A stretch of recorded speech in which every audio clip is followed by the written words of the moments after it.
কয়েকদিন ধরেই আমাদের এখানে টানা বৃষ্টি হচ্ছে। হ্যাঁ, মাঝে মাঝে কিছুক্ষণ হয়তো বৃষ্টি বন্ধ থাকছে, কিন্তু এই বৃষ্টি দেখতে বেশ ভালোই লাগছে, উপভোগ করতেও বেশ ভালো লাগে। তবে বৃষ্টির সময় বাইরে থেকে কিছু কিনে এনে খাওয়ার থেকে বাড়িতে গরম গরম চা সন্ধ্যাবেলা অপূর্ব লাগে। যারা চা প্রেমী তাদের কথা তো বাদই দিলাম, যারা চা খেতে পছন্দও করেন না এই বৃষ্টির সময় আর শীতের সময় এক কাপ গরম চা তাদেরও মনে একটা আনন্দ বয়ে যায়। আজ আমি সোমাশ্রী চলে এসেছি রোজকার রান্নাঘরের মতো আমার রান্নাঘরে একটা নতুন রেসিপি নিয়ে। আজ তৈরি করব চা। হ্যাঁ, ঠিকই শুনছেন, চা। চা হয়তো বানাতে সকলেই পারেন, কিন্তু আমি আজকে যে চাটা বানাবো সেটা হচ্ছে ক্যারামেল চা।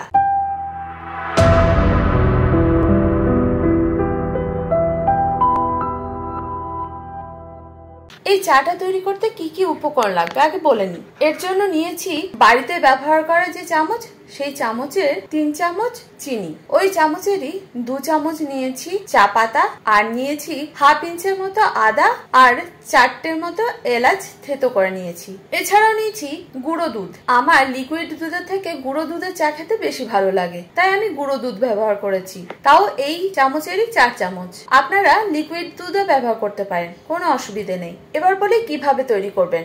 আমি যেহেতু গুঁড়ো দুধ ব্যবহার করেছি, তাই প্রথমে এই দুধটাকে গরম জলে গুলে নিতে হবে। আমি হালকা গরম জলে গুঁড়ো দুধটাকে গুলে নিয়েছি। এবার এটাকে একটা সাইডে রেখে দেব। এবার তৈরি করব ক্যারামেল। তাই নিয়ে নিয়েছি একটা পাত্র।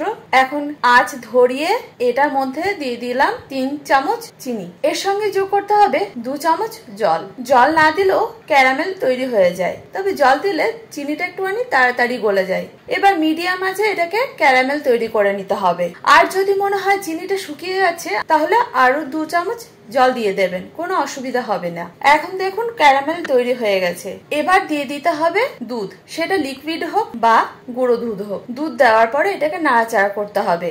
দুধটা যখন ফুটে উঠবে তখন দিয়ে দিতে হবে চা পাতা আর এলাচ আদা থেতো করাটাকে। এখন এটাকে সুন্দর একটা কালার তৈরি করা পর্যন্ত অপেক্ষা করতে হবে, মানে দুধটাকে ফুটতে দিতে হবে। যারা চা তৈরি করেন তাদের কাছে এটা নতুন কোনো পদ্ধতি নয়, কিন্তু যারা তৈরি করেনি তারা এটাকে একটুখানি ধৈর্য ধরে করবেন। তবে হ্যাঁ, বেশিক্ষণ লাগবে না, 5 থেকে 10 মিনিট হালকা আছে ধীরে ধীরে ফুটে উঠলে চায়ের কালারটা সুন্দর আসবে। আর যত ভালোভাবে কালার হবে চায়ের টেস্টও তত ভালো হয়। এবার এই সময় একটুখানি চা টেস্ট করে দেখে নেবেন যে চিনিটা ঠিকঠাক হয়েছে কিনা, কারণ আগেই 3 চামচ চিনি ক্যারামেল করা হয়েছে। আমার ক্ষেত্রে এখানে আরো 2 চামচ চিনি যোগ করার প্রয়োজন হয়েছে টেস্ট করে দেখার পর। চিনি দেওয়ার পরও 1 মিনিটের মতো ফুটিয়ে নিয়েছি। এখন চা রেডি। এই চা সন্ধ্যাবেলা যে কোনো স্ন্যাক্স বাড়িতে তৈরি করে ফেলুন, অথবা আমার মতো বিস্কিট আর এই ঝুড়ি ভাজা দিয়ে পরিবেশন করুন। ঝুড়ি ভাজাটাও বাড়িতে তৈরি, তবে এই রেসিপি আমি অন্য কোনো সময় দেখাবো। যাই হোক, আজকের এই বৃষ্টির মুখর সন্ধ্যাটা আমাদের অপূর্ব কেটেছে। আপনাদের কেমন কাটলো আর আপনারা কি কি করলেন সেটাও কিন্তু কমেন্ট করে জানাতে ভুলবেন না। আমিও তো থাকি আপনাদের কমেন্টের অপেক্ষায়। তবে এটাও কমেন্ট করবেন এর আগে ক্যারামেল টি আপনারা আগে খেয়েছেন কিনা আর খেতে কেমন লাগে। যাই হোক, আজ এই পর্যন্ত। দেখা হচ্ছে পরবর্তী ভিডিওতে। যারা প্রথম আজকে আমার রেসিপি দেখছেন তাদের কাছে আমার ছোট্ট অনুরোধ, ইউটিউব থেকে দেখে থাকলে চ্যানেলটাকে সাবস্ক্রাইব করবেন, ফেসবুক থেকে দেখে থাকলে পেজটাকে ফলো করতে ভুলবেন না। আমার রান্না বা রেসিপি ভালো লাগলে লাইক শেয়ারও করতে ভুলবেন না। আমার রান্না যেন আপনাদের মতো অনেকের কাছে পৌঁছে যায়। যারা প্রথম দিন থেকে আমার সঙ্গে আছেন তাদেরকে অসংখ্য ধন্যবাদ। এইভাবে আমার সঙ্গে থাকুন, আমার পাশে থাকুন। আপনারা পাশে থাকলে তবেই তো আমি এগিয়ে যেতে পারবো।